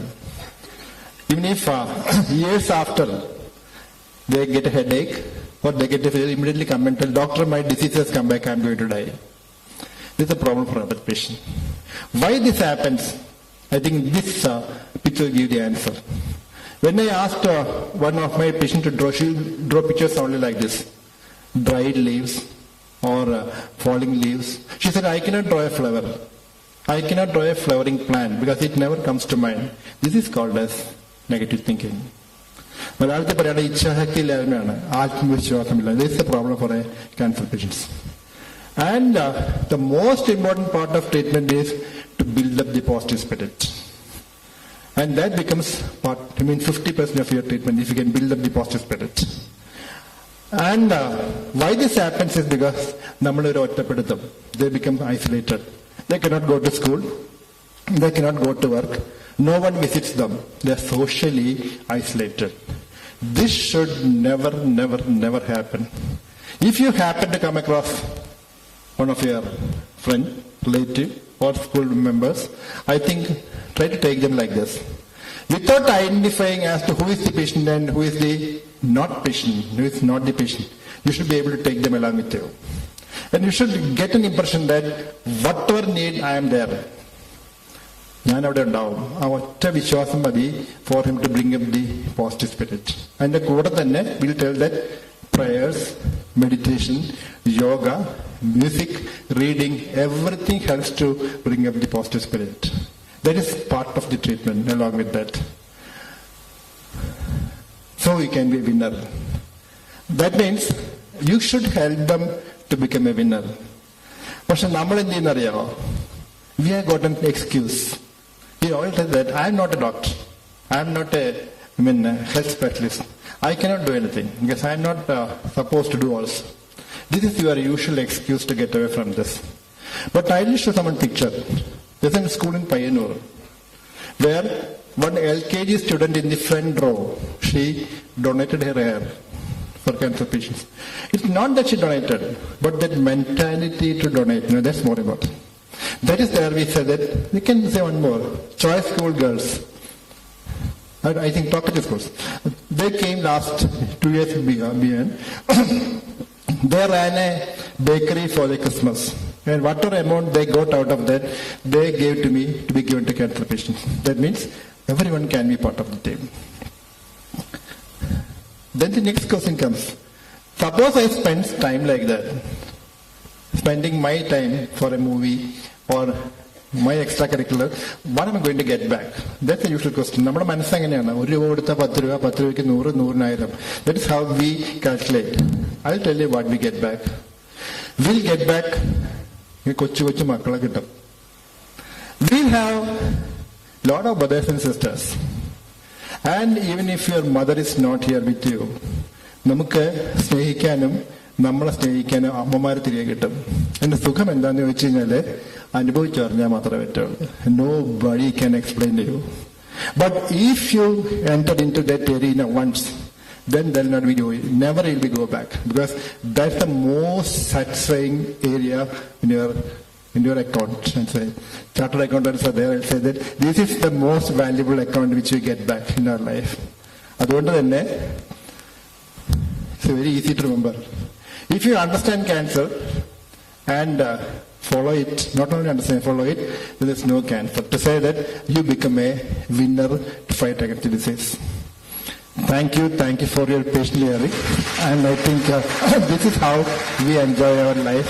And again, thank the organizers and all of you for remaining silent and patiently hearing my talk. പ്രത്യേകിച്ചും സാനുമാഷ്ക്ക് ഒരു 1000 നമസ്കാരം. Thank you.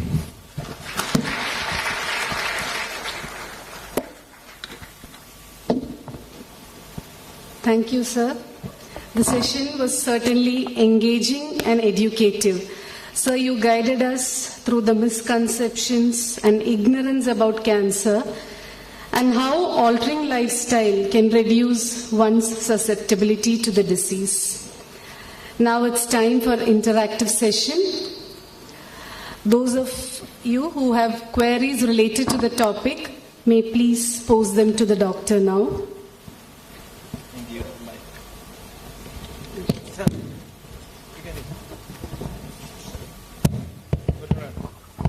Sir, I am Suresh, Principal of Bhavan's Adarsh Vidyalaya.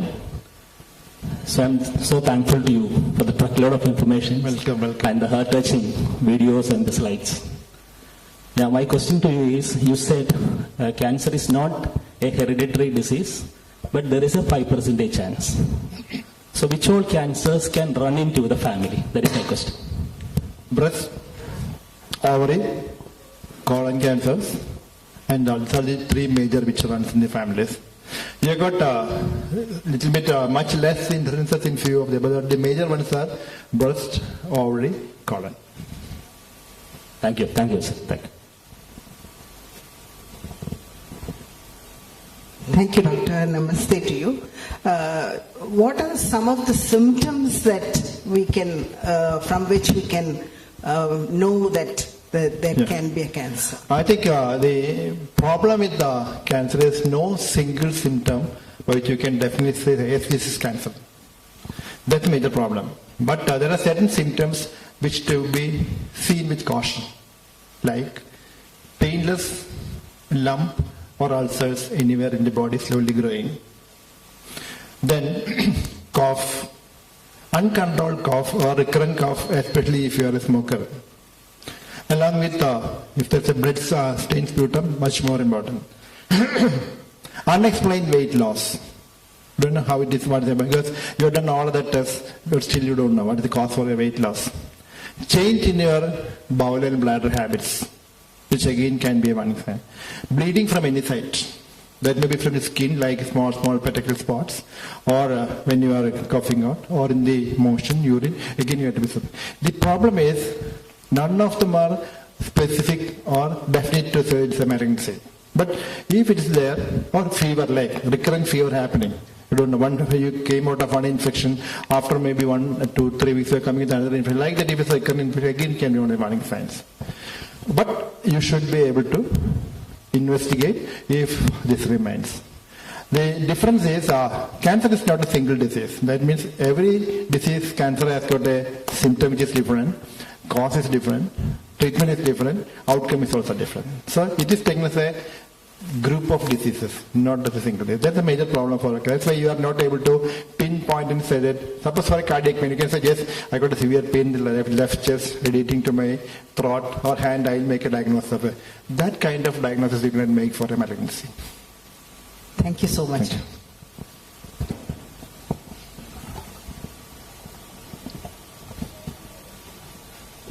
you. Namaste, sir. I happened to see on one of the slides the most commonly affected organs by cancer.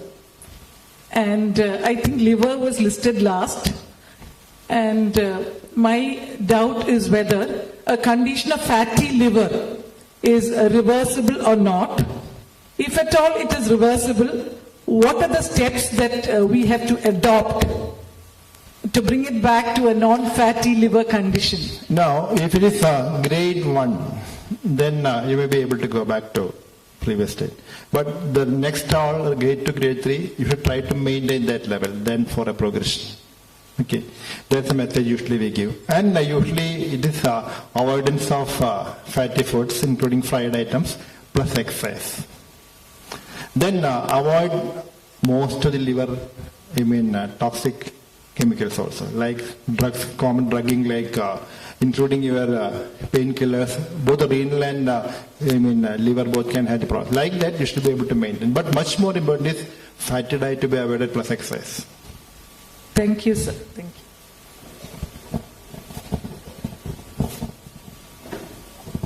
you. Namaste, sir. Namaste. Thank you so much for the thought-provoking session you're doing. Actually, tomorrow I'm going to meet my friend who's suffering from cancer. She's in a secondary stage. I always had a confused mind to go and meet her because I was quite scared. But one thing is very clear. Don't go and cry in front of her. No. There's a message you always tell them. Never should be, sympathetic to the patient. They don't like. It's only an empathy. Okay. So sympathization is something which they don't accept usually. Yes, sir. She's actually a cancer winner, as you said. But my question is, when I meet her, how should I behave myself in front of her? Go and tell her that Argentina won the football. Okay. And tell her that there's a new film called Kappa, which is released now, Prithviraj. Go and see that. Like that, don't talk anything about cancer. Okay. Talk anything other than cancer. Okay, sir. Thank you so much. Right.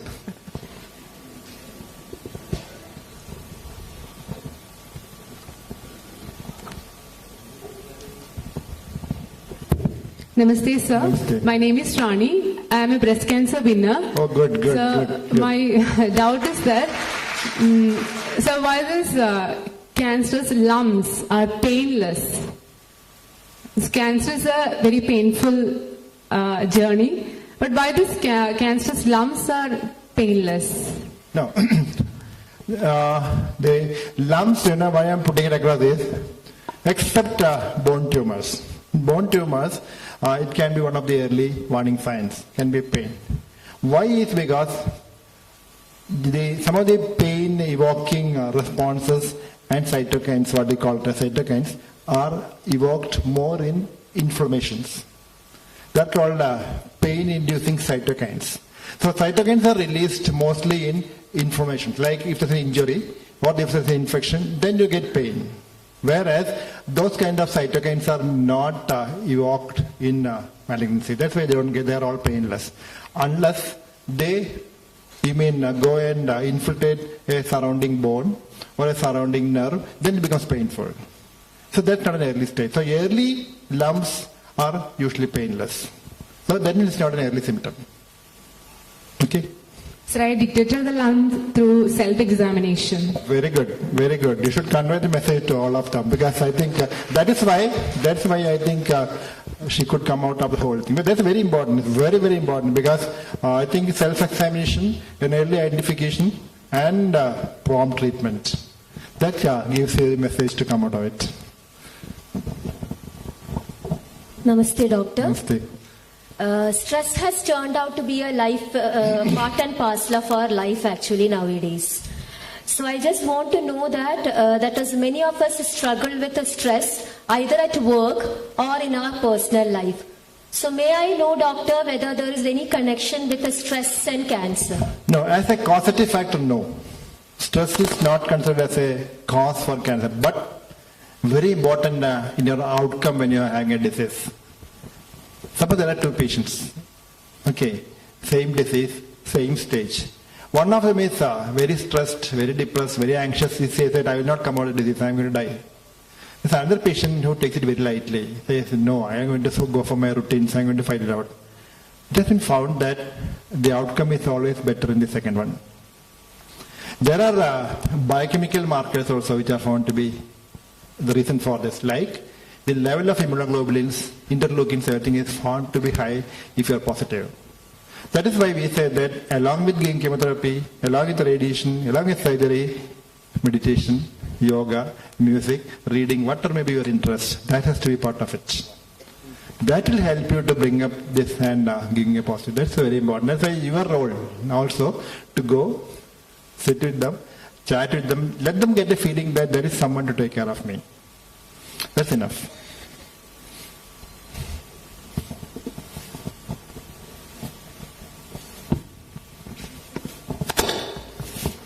Thank you, sir. All of us know Dr. Gangadharan is one of the most busiest oncologists in our part of the world. Though we would like to field more questions, the time crunch compels us to bring this interactive session to a close. As a mark of our admiration and respect to Dr. Gangadharan for the priceless service rendered to the society, BVB Kochi Kendra wishes to honor Doctor with a citation. May I invite Dr. Hemlata N., Department of Malayalam, Bhavan's Adarsh Vidyalaya, Kakanad, to read the citation.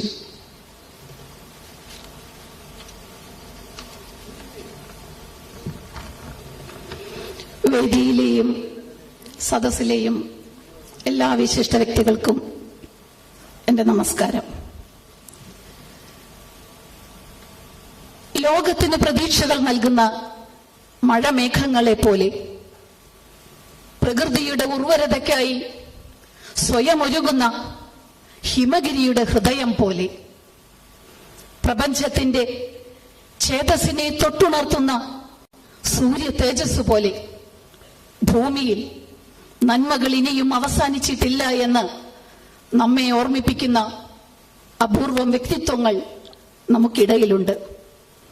അത്തരത്തിൽ ഒരു ശ്രേഷ്ഠ വ്യക്തിയായ doctor VP ഗംഗാധരനെ നമിച്ചുകൊണ്ട് ഏവരുടെയും അനുവാദത്തോടെ ഞാൻ ഈ മംഗളപത്രം വായിക്കട്ടെ.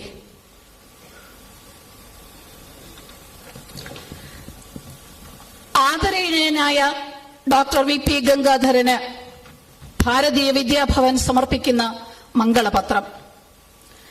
തലമുറകളുടെ ആയുരാരോഗ്യ സൗഖ്യത്തിനും പ്രതീക്ഷകൾ അസ്തമിച്ചവരുടെ പുനരുജ്ജീവനത്തിനും വേണ്ടി 3.5 പതിറ്റാണ്ടോളം സ്വന്തം അസ്തിത്വവും അധ്വാനവും സമർപ്പിച്ച് സേവന നിരതനായി പ്രവർത്തിച്ചു കൊണ്ടിരിക്കുന്ന മഹാനുഭാവനായ doctor VP Gangadharan Bharatiya വിദ്യാഭവന്റെ പ്രണാമങ്ങൾ.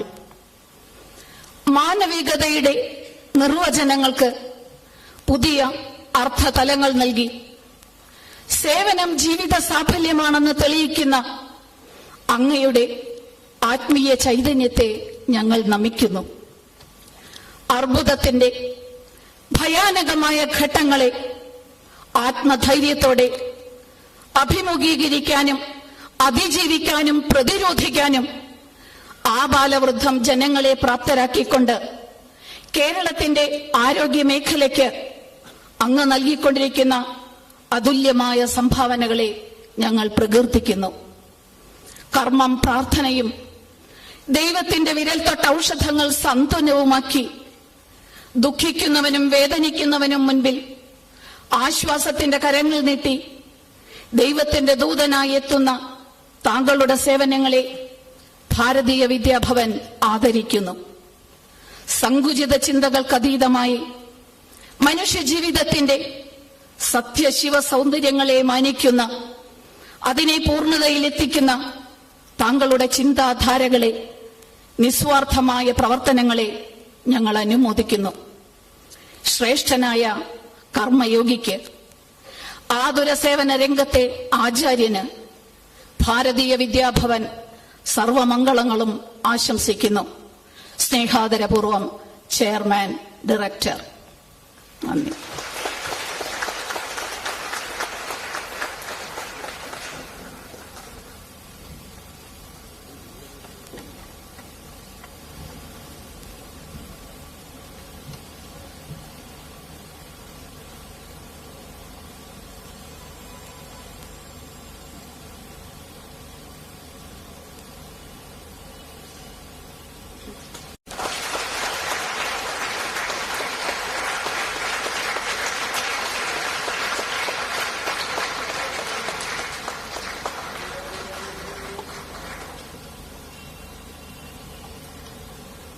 As a token of our appreciation and gratitude, we would like to present a memento to Dr. Gangadharan. I request the dignitaries to do the honors.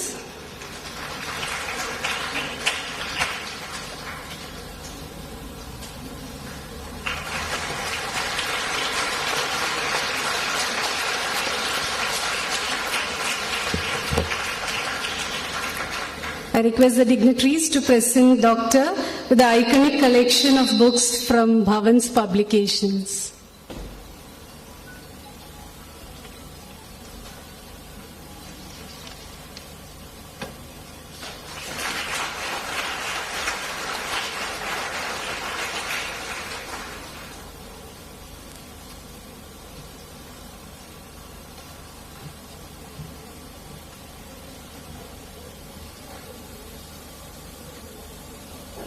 May I now invite C.A.K. Shankaranarayanan, Honorary Secretary and Treasurer, Bharatiya Vidya Bhavan Kochi Kendra, to propose the vote of thanks.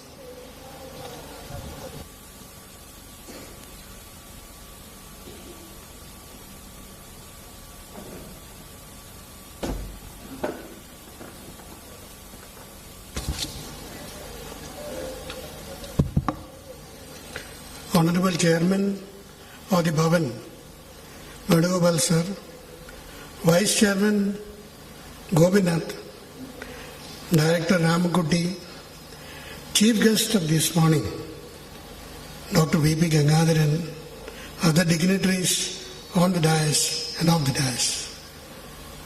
I am very much privileged to give a vote of thanks at this occasion, especially to Dr. V.P. Gangadharan.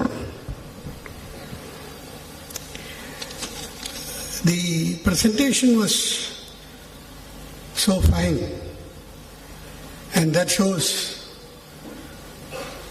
a doctor with a large mind. Recently, I happened to see a video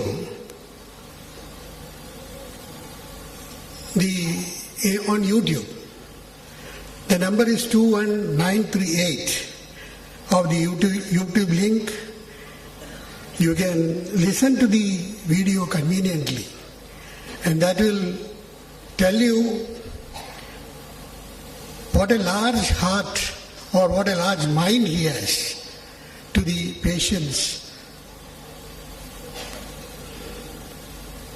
I, on behalf of all present here and on my own behalf, thank Dr. V.P. Gangadharan for sparing his valuable time and knowledge with all of us this morning. My thanks are due to our chairman, to our vice chairman, director, and other dignitaries, and all present here for sparing their valuable time. Thank you.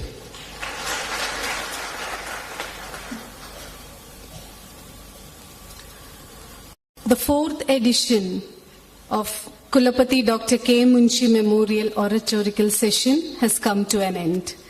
Each year, Bharatiya Vidya Bhavan Kochi Kendra is fortunate to have illustrious speakers engage us with their worldly wisdom and expertise in their respective domains.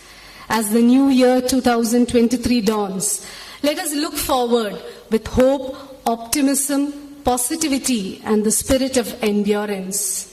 And not to forget the fifth edition of the Kulapati Dr. K. Munshi Memorial Oration.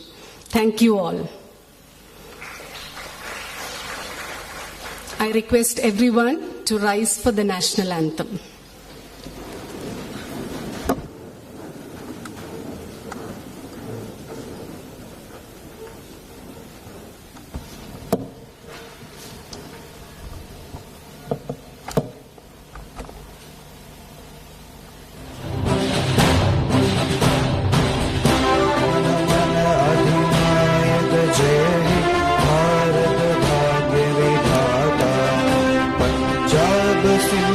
Gujarat Maratha Dravida Utkal Ganga Vindhya Himachal Yamuna Ganga उच्छल जलधि तरंगा तव शुभ नामे जागे तव शुभ आशीष मागे गाहे तव जय गाथा जनगण मंगलदायक जय हे भारत भाग्य विधाता जय हे जय हे जय हे जय जय जय जय हे.